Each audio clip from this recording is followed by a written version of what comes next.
মানিকচকে। বের করা হয় অন্য পোলিং এজেন্টদের, ইলেকশন এজেন্টকেও ঢুকতে দেওয়া হয়নি। মানিকচক বিধানসভার 129 এবং 130 নম্বর বুথে সকাল থেকেই বিজেপির লোকেরা বুথ দখল করার চেষ্টা চালাচ্ছে বলেই খবর। সময় গড়ালে অন্যান্য দলের পোলিং এজেন্টদেরও বের করে দেওয়া হয় সেখান থেকে। এমন অভিযোগও আসে বিজেপির কেন্দ্রীয় বাহিনী পোলিং বুথের ভিতরে ঢুকে গিয়েছিল, যা আদতে থাকার কথা নয়। ওই বুথের ইলেকশন এজেন্টকেও ঢুকতে দেওয়া হচ্ছে না বলেই খবর। মানিকচকের বুথনি এলাকায় ঢুকে কিছু লোকের পরিকল্পনাও ছিল বুথগুলি দখল করার। ঝাড়খণ্ড থেকে বিজেপি দুষ্কৃতী আনার চেষ্টা করছে, এমন কথাই ট্রু নিউজ বাংলাকে বললেন সিপিএম নেতা কৌশিক মিত্র। যদি আপনি একটু আমাদের বিশ্লেষণ করে বলেন এক্স্যাক্টলি কি হয়েছে বলুন তো কৌশিক দা ওখানে। মানিকচক 49 মানিকচক বিধানসভার 129 এবং 30 নম্বর বুথে আমাদের সকাল থেকে পোলিং এজেন্ট ঢুকতে দেওয়া হয়নি। বিজেপির নেতৃত্বে ওই এলাকাটাতে একটা বুথকে দখল করার সকাল থেকে একটা চেষ্টা ছিল, এবং অন্যান্য দলেরও যে পোলিং এজেন্ট বসেছিল তাদেরকেও পরবর্তীতে বেলা বাড়ার সাথে সাথে বের করে দেওয়া হয়। এবং এই এলাকাটা যেহেতু একটু প্রান্তিক এলাকা আছে, স্বাভাবিকভাবে এখানে বিজেপি বাইরে থেকেও একটা জমায়েত করেছে, কেন্দ্রীয় বাহিনী নীরব আছে। আমরা বারে বারে কমপ্লেনও জানিয়েছি, কিন্তু খুব বেশি ওইখানটাতে কিছু সুরাহা হয়নি। এবং একটা অবৈধ জমায়েত বাইরে থেকে করে পোলিং এজেন্টদের বের করে কার্যত বুথটাকে দখল করে নেওয়া বা বুথে যা যা করার দরকার সেইটা ওরা করেছে। এটা হচ্ছে ওখানকার ঘটনা ঘটেছে। আচ্ছা, কৌশিক দা তাহলে বিজেপির কেন্দ্রীয় বাহিনী কি করছিল? মানে বিজেপির কেন্দ্রীয় বাহিনী মানিকচক বিধানসভার বেশ কিছু বুথে আমরা রিপোর্ট পেয়েছি যে তারা ওখানে পোলিং বুথের মধ্যে পর্যন্ত ঢুকে গিয়েছিল। বুথের ভেতরে ওদের থাকার কথা না, বাইরে নিরাপত্তা সামলানোর কথা। কিন্তু এরকম আমাদের কাছে অভিযোগ আছে যে মানিকচক বিধানসভার গোপালপুর বুথ,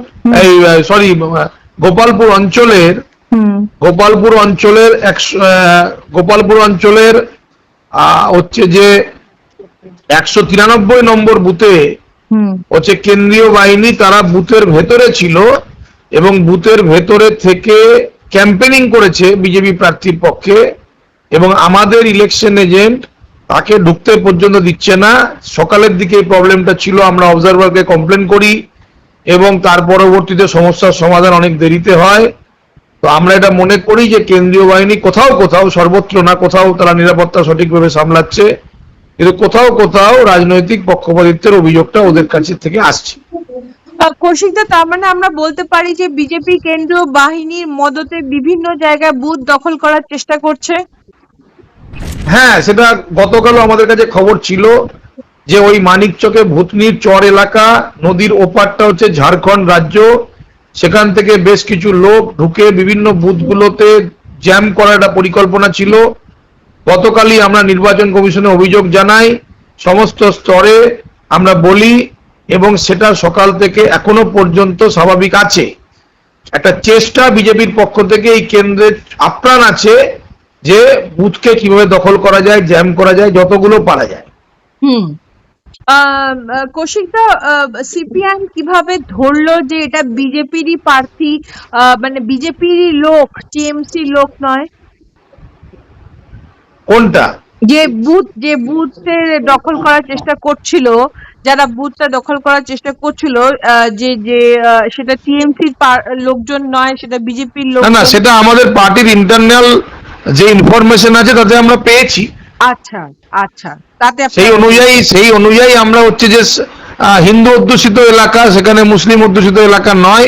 স্বাভাবিকভাবে যেহেতু নদীর চর এবং ওপারটা ঝাড়খণ্ড সীমানা উন্মুক্ত, তাহলে নৌকা করে বা স্টিমারে করে চলে আসতে পারে, আসা সুযোগ আছে। এখন টোটালটাই নির্বাচন কমিশনের আন্ডারে, তারাই হচ্ছে সেফ করিডোর করে দিচ্ছে এবং সেখান থেকে তারা ঢোকার চেষ্টা করছে।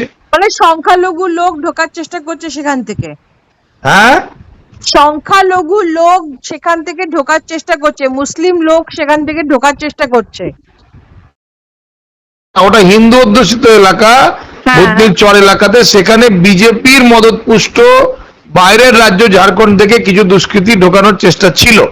আচ্ছা আচ্ছা আচ্ছা, বুঝতে পেরেছি, বিজেপির দুষ্কৃত ঢোকানোর চেষ্টা করছে। এইটাই আমি জিজ্ঞেস করছিলাম যে কৌশিকদা, আপনি কি এটা এটা যে বিজেপি করছে হ্যাঁ। আর টিএমসি করছে না, টিএমসি মদত দিচ্ছে না, এটা আপনি মানে কিভাবে প্রমাণের বিষয় আমরা আমাদের পার্টির ইন্টারনাল নেটওয়ার্কে যা নিউজ পেয়েছি, নির্বাচন কমিশনের লিখিত অভিযোগ জানিয়েছি আচ্ছা এবং তার ভিত্তিতে সকাল থেকে নির্বাচন কমিশন যা ব্যবস্থা নিয়েছিল তাতে ওরা ওদের উদ্দেশ্য সফল হতে পারেনি এবং আমরা আমাদের পার্টি ক্যাডারদেরকেও সেইভাবে আমরা আগাম সতর্ক করেছিলাম। আচ্ছা আচ্ছা, তার মানে এই দুষ্কৃতীরা বুথ দখল করতে পারেনি, চেষ্টা করেছিল কিন্তু দখল করতে পারেনি।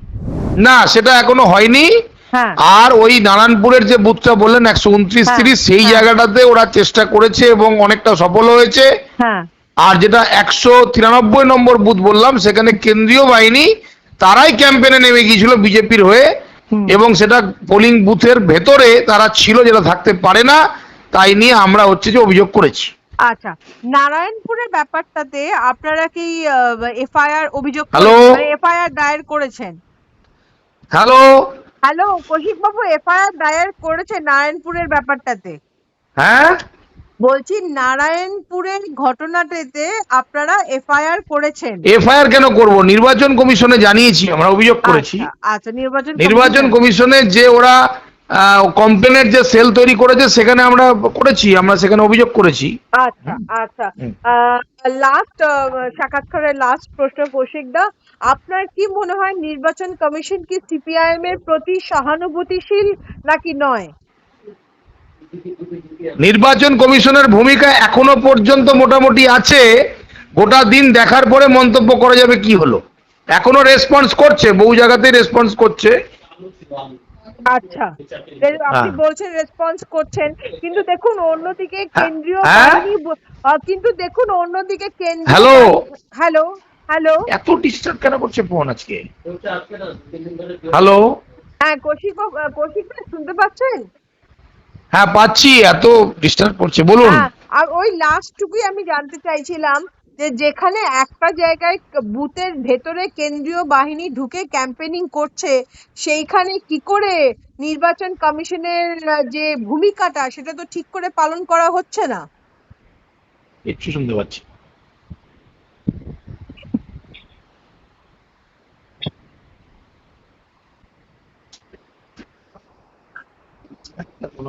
শুনতে পাই। কৌশিক দা, হ্যালো? কৌশিক দা শুনতে পাচ্ছেন? হ্যাঁ বলুন।